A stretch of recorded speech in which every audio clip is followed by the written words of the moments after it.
Today, we become legends.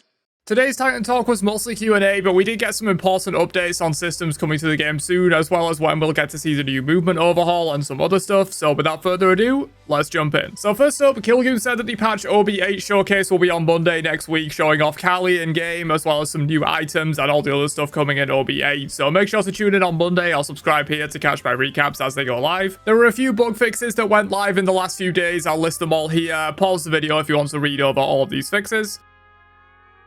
They also mentioned that Clumsy said there might be a balanced patch later on this week to address some of the outliers before the launch of OB8, but they're not sure yet.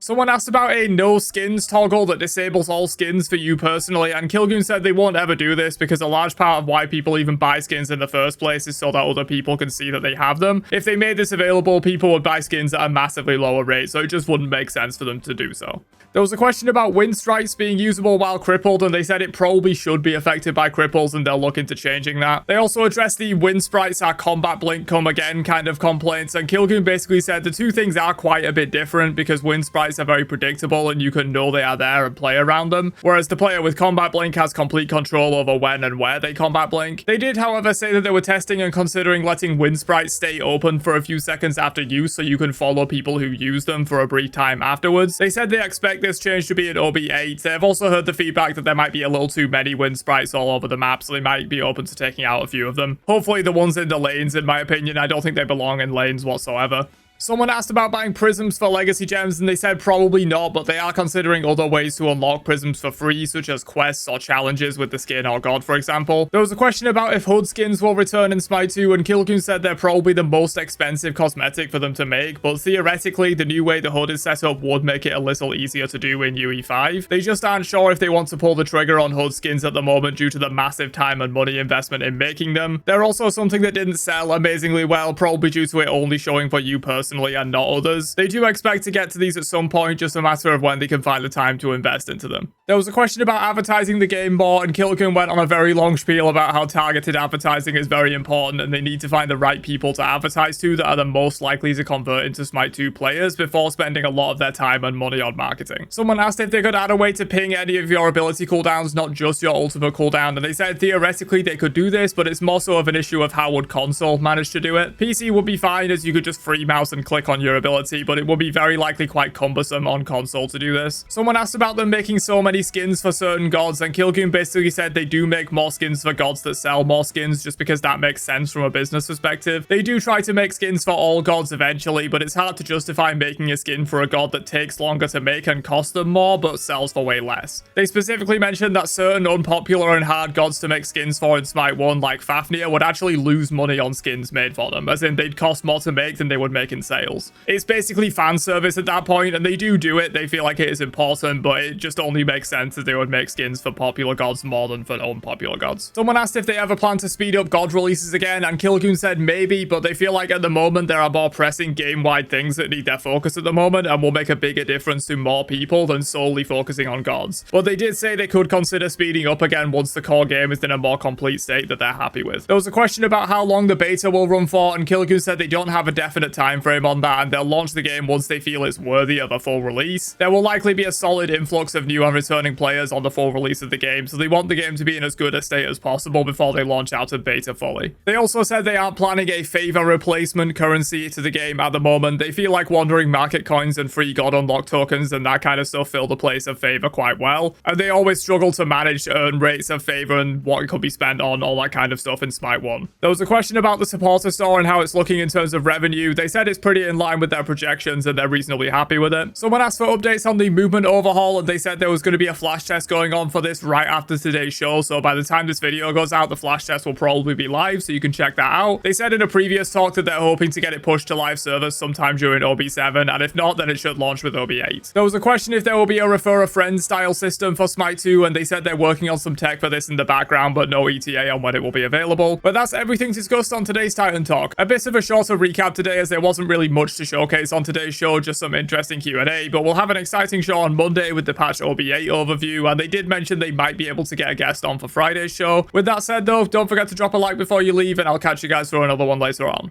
Have a great day, and peace out, you nerds.